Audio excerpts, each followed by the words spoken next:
Oh, it's double bubble for Priti Patel. Fresh off the back of one interview where she's trying to pretend to be completely furious about the Chagos Islands, a deal that they started, she's now talking to Lewis Goodall on Brexit and how they bet the house on a fantasy world that no longer exists and lost your future in the process doing it.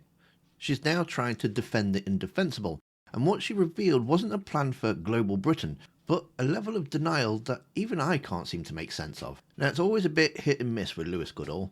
When he goes in hard, he really goes in hard and asks the right questions. And in this case, this is one of those interviews. There's a link in the description for the full interview because he talks a lot about America as well, and it is actually worth a good watch. So, what's going on here? Well, he sat down with the Shadow Foreign Secretary, Priti Patel, and asked the question that's been hanging over Westminster like a bad smell.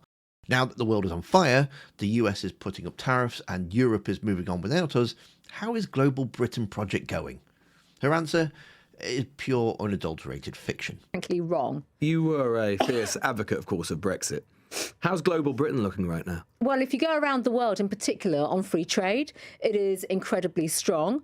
It's contested because of the world of tariffs, but Britain is able to go out there independently and stand much taller and talk about the trade arrangements, which, to be quite frank, Keir Starmer is benefiting from. Countries such as India, for example, and even America. You see that?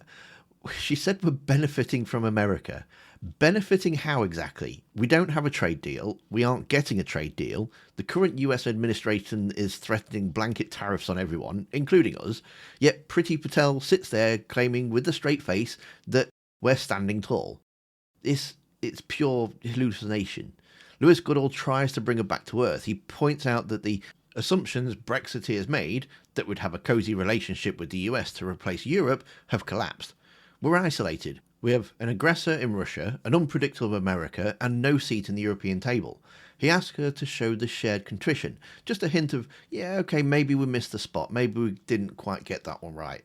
But just watch the arrogance here. Right. Would it not be better, Dame Priti, to actually recognise that the world has changed a lot since 2016? And in fact, It has. there will be people who argue that the advocates of Brexit, such as yourself, ought to show more contrition and to apologise for taking us into a world where we are now entirely isolated. We cannot rely on the United States. We've got a Russian aggressor on our doorstep.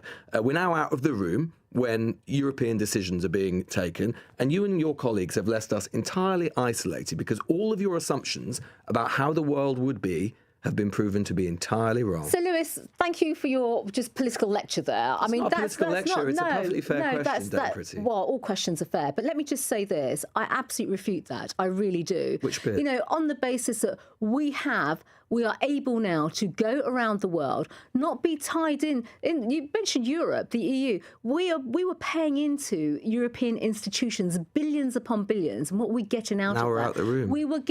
We are not out of the room. That is the sound of a politician who's run out of arguments.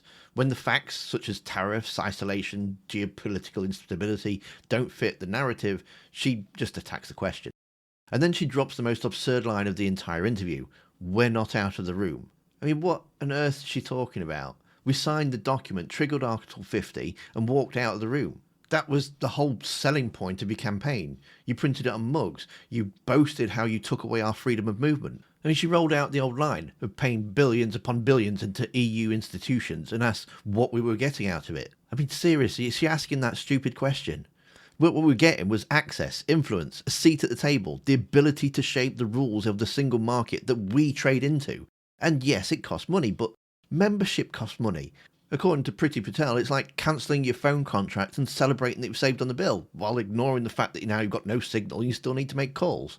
Then she tries to pivot to Ukraine, claiming that Britain led the way. Britain led the way on Ukraine. You cannot say we were isolated. Britain was at the forefront of setting up the Joint Expeditionary Force that was protecting Europe. It was a European frankly, threat of the European bazooka from President Macron. No, that was not true. Trump. I'm sorry. I was in government at the time. I fundamentally dispute that. I'm talking about now. When you talk about now. We did lead on Ukraine, but we could have done that inside the EU as well.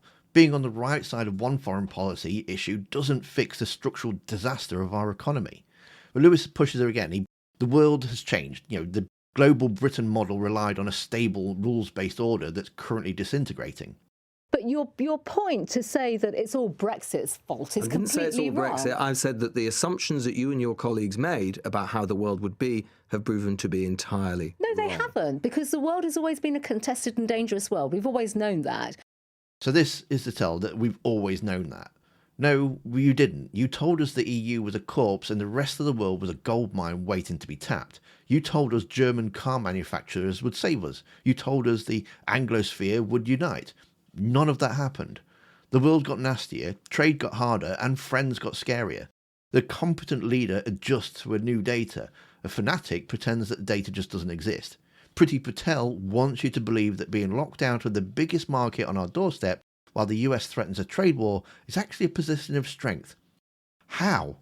Make that make sense.